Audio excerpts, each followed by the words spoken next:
केंद्रीय वित्त मंत्री निर्मला सीतारमण ने मोदी सरकार का आखिरी पूर्ण बजट पेश कर दिया है। बजट में वित्त मंत्री ने एग्रीकल्चर सेक्टर के लिए भी कई बड़े ऐलान किए हैं। वित्त मंत्री ने कहा कि पीएम किसान सम्मान निधि के जरिए करोड़ों किसानों को फायदा हुआ है। 28 महीनों में 80 करोड़ लोगों को फ्री अनाज दिया गया। वित्त मंत्री ने कहा कि एग्रीकल्चर एक्सीलेटर फंड से एग्री स्टार्टअप बढ़ेंगे। इससे किसानों को मदद मिलेगी और उन्हें चुनौतियों का सामना करने में आसानी रहेगी। इससे उत्पादकता बढ़ेगी। ये किसानों, स्टेट और इंडस्ट्री पार्टनर के बीच होगा। इसके साथ साथ पशुपालन, डेयरी और मत्स्य पालन पर ध्यान देने के साथ कृषि ऋण लक्ष्य को बढ़ाकर 20 लाख करोड़ रुपए किया जाएगा। वित्त मंत्री ने अपनी उद्घोषणा में ऐलान किया कि अगले 3 साल में 1 करोड़ किसानों को नेचुरल फार्मिंग के लिए प्रोत्साहित किया जाएगा। 10,000 बायो इनपुट रिसर्च सेंटर स्थापित होंगे। इसके लिए माइक्रो फर्टिलाइजर पर भी जोर दिया जाएगा। कृषि से जुड़े स्टार्टअप को प्राथमिकता दी जाएगी। युवा उद्यमियों द्वारा कृषि स्टार्टअप को प्रोत्साहित करने के लिए कृषि त्वरक कोष की स्थापना की जाएगी। अमृत काल के लिए हमारी दृष्टि में मजबूत सार्वजनिक वित्त और एक मजबूत वित्तीय क्षेत्र के साथ प्रौद्योगिकी संचालित और ज्ञान आधारित अर्थव्यवस्था शामिल है। इससे जन भागीदारी को हासिल करने के लिए सबका साथ, सबका प्रयास जरूरी है। वित्त मंत्री ने कहा कि कृषि के लिए डिजिटल सार्वजनिक बुनियादी ढांचे को ओपन सोर्स, ओपन स्टैंडर्ड और इंटरऑपरेबल पब्लिक गुड के रूप में बनाया जाएगा। कृषि वर्धक निधि, agriculture accelerator fund, agri startups खोलने के लिए जो युवा उद्यमी है ग्रामीण क्षेत्रों में, उनके लिए उन्हें प्रोत्साहित करने के लिए कृषि वर्धक निधि स्थापित की जाएगी। इस निधि का उद्देश्य होगा किसानों के सामने पेश आ रही चुनौतियों का नवोन्मेषी एवं किफायती समाधान उपलब्ध कराना। यह कृषि पद्धतियों को बदलने, उत्पादकता एवं उत्पाद को बढ़ाने के लिए आधुनिक प्रौद्योगिकी भी शामिल की जाएगी। अतिरिक्त लंबे रेशेदार कपास की उत्पादकता बढ़ाने के लिए हम पब्लिक प्राइवेट भागीदारी PPP के माध्यम से क्लस्टर आधारित और वैल्यू चेन दृष्टिकोण अपनाएंगे। किसानों, राज्य और इंडस्ट्री के परस्पर सहयोग से इनपुट आपूर्ति, एक्सटेंशन सेवाओं और मार्केट लिंकजों की व्यवस्था की जाएगी।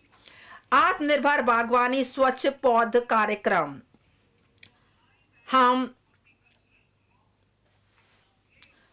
2,200 करोड़ के परिव्यय से हाई वैल्यू बागवानी फसलों के लिए रोग मुक्त गुणवत्तापूर्ण पौध सामग्री की उपलब्धता बढ़ाने के लिए आत्मनिर्भर स्वच्छ पौध कार्यक्रम का शुभारंभ करेंगे।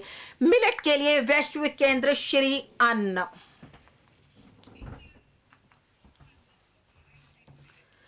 भारत मिलेट को लोकप्रिय बनाने के कार्यक्रम में सबसे आगे है, जिसकी खपत से पोषण, खाद्य सुरक्षा और किसानों के कार्य को बढ़ावा मिलता है। माननीय प्रधानमंत्री जी ने ऐसा कहा है।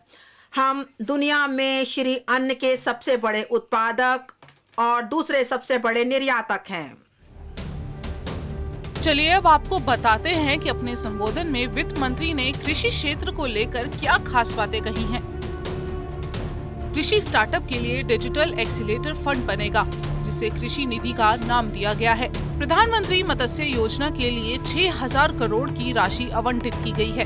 वित्त मंत्री निर्मला सीतारमण ने बताया कि कृषि क्रेडिट कार्ड 20 लाख करोड़ तक रहेगा। सरकार ने इस बार मोटे अनाज को बढ़ावा देने के लिए अलग से योजना की शुरुआत की है। इसे श्री अन्न योजना का नाम दिया गया है। बागवानी की उपज के लिए 2,200 करोड़ की राशि आवंटित की गई है। किसानों के लिए अब किसान डिजिटल पब्लिक इंफ्रास्ट्रक्चर प्लेटफॉर्म तैयार किया जाएगा। छोटे किसानों की चर्चा करते हुए वित्त मंत्री सीतारमण ने कहा कि पीएम आवास योजना का आवंटन 66% से बढ़ाकर 79,000 करोड़ किया गया है।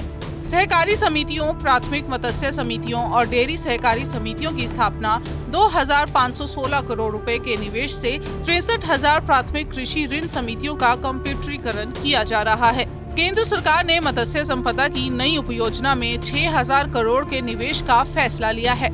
इसके जरिए मछुआरों को बीमा कवर, वित्तीय सहायता और किसान क्रेडिट कार्ड की सुविधा भी दी जाएगी। सरकार अगले 3 वर्षों में 1 करोड़ किसानों को प्राकृतिक खेती अपनाने के लिए मदद मुहैया करवाएगी। देश में 10,000 जैव इनपुट संसाधन केंद्र स्थापित किए जाएंगे। लेकिन बजट से हरियाणा के किसान नाखुश दिखाई दिए। हरियाणा के यमुनानगर के सिसोली में किसानों ने कहा कि बजट में किसानों के लिए कोई बड़ा ऐलान नहीं हुआ है, सिर्फ किसानों को कर्ज देने की बात कही गई है। लेकिन ऐसे लगता है कि सरकार किसानों को और भी ज्यादा कर्जदार बनाना चाहती है। स्वामीनाथन आयोग की रिपोर्ट लागू करने और किसानों की फसल की खरीद की गारंटी देने जैसे मसलों पर सरकार ने बजट में कोई ऐलान नहीं किया और इससे किसान नाखुश है। कृषि और किसानों से जुड़े मुद्दों को लेकर बजट में कोई बड़ा ऐलान न होने की बात कहकर किसानों ने नाराजगी दिखाई और बजट को 10 में से 0 नंबर दे डाले। देखिए, इस बार का बजट भी पिछले वाले बजट जैसा ही था। जैसा कि पिछले बजटों में भी किसान के लिए कुछ नहीं था और इस बजट में भी किसान के लिए कुछ नहीं आया। सिर्फ किसान को और ऋणी और कर्जदार करने की बात की गई। किसान को इस टाइम ऋण की नहीं, किसान को इस टाइम अपने फसलों के रेट की जरूरत है। अगर किसान को अपनी फसलों का रेट पूरा मिलेगा, जो ऋण पहले ही किसान के ऊपर चढ़ा हुआ है, कर्जमंद हुए पड़े हैं किसान, तो उस ऋण को चुका पाएगा। सरकार किसान को और अपाहिज बनाना चाह रही है और ऋणी करना चाह रही है। तो इस बजट से साफ पता चलता है कि इस सरकार को किसान से कोई लेना देना नहीं है, कोई मतलब नहीं है। ये सरकार सिर्फ अपना राजनीतिक फायदा हर जगह देख रही है। जैसा अभी आपने हरियाणा में देखा कि हरियाणा सरकार ने जोर जबरदस्ती से किसान संगठनों ने मदद की किसानों की, तब जाके ये 10 रुपए छीनने में हम कामयाब हुए हैं। ये सरकार ने 10 रुपए दिए नहीं है।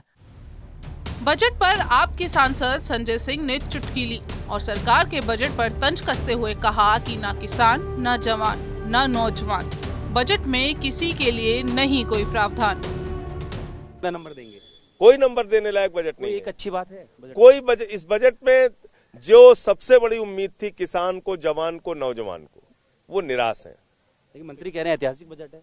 तो मंत्री जी को कहने दीजिए, उनको ढोल पीटने दीजिए। अमृत काल है उनके लिए। तो कह रहे किसानों की आमदनी दोगुना, इस देश के लोगों की प्रति व्यक्ति आय दोगुना हो गई। कहाँ हो गई बताइए आप? आपकी तनख्वाह दोगुना हो गई तब? तो बिल्कुल। कृषि और किसानों को लेकर पास किए गए बजट को लेकर आप सरकार ने असहमति जताई है। इसी मुद्दे पर पंजाब के सीएम भगवंत मान ने मोदी सरकार के इस बजट को नकार दिया और सरकार पर वादा खिलाफी का आरोप लगाते हुए कहा कि किसी भी नई फसल पर एमएसपी नहीं दिया गया और किसानों को अपने हाल पर छोड़ दिया गया है।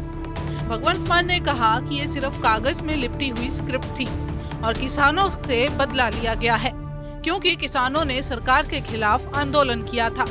इसलिए इस बजट में किसानों का बिल्कुल ध्यान नहीं रखा गया। एमएसपी, नई फसल पे कोई एमएसपी नहीं दी गई है। हमने कहा था कि 1500 रुपए पर एकड़ जो पराली जलाने की समस्या है उसमें 1500 रुपए पर एकड़ सेंटर दे दे, बाकी हम दे देंगे। लेकिन उसका भी नाम नहीं लिया गया। किसानों को तो मतलब अपने हाल पे छोड़ दिया गया, किस्मत पे छोड़ दिया गया। और हम कॉलेज बना रहे हैं, 16 नए मेडिकल कॉलेज बना हुआ है। एक लिखती एक स्क्रिप्ट थी, इससे पहले भी बजट में पेश कहा गया था आने वाले 2023 में 2024 में हम किसानों की आय दुगनी कर देंगे। कहाँ दुगनी की है आय उनकी? एमएसपी के नाम से तो ये सरकार, मेरे ख्याल में सेंटर सरकार जो है चिढ़ती है। तो किसानों से एक किस्म का बदला लिया गया है, क्योंकि उन्होंने आंदोलन किया था, इतना बड़ा आंदोलन किया था। तो किसानों के बारे में कुछ नहीं बोला गया, कोई एमएसपी नहीं दी गई। और पंजाब एक बॉर्डर स्टेट है, हमें बहुत चैलेंजेस हैं। बहरहाल सरकार और किसानों की अनबन देश से छिपी नहीं है, लेकिन इस बार 2023 के बजट ने चुनावों से पहले किसानों को लुभाने का भरसक प्रयास किया है। लेकिन लगता है किसान बजट से कुछ ज्यादा खुश नहीं है। अब ऐसे में आने वाले समय में बजट चुनावी माहौल को क्या रंग देता है, ये देखना अहम होगा।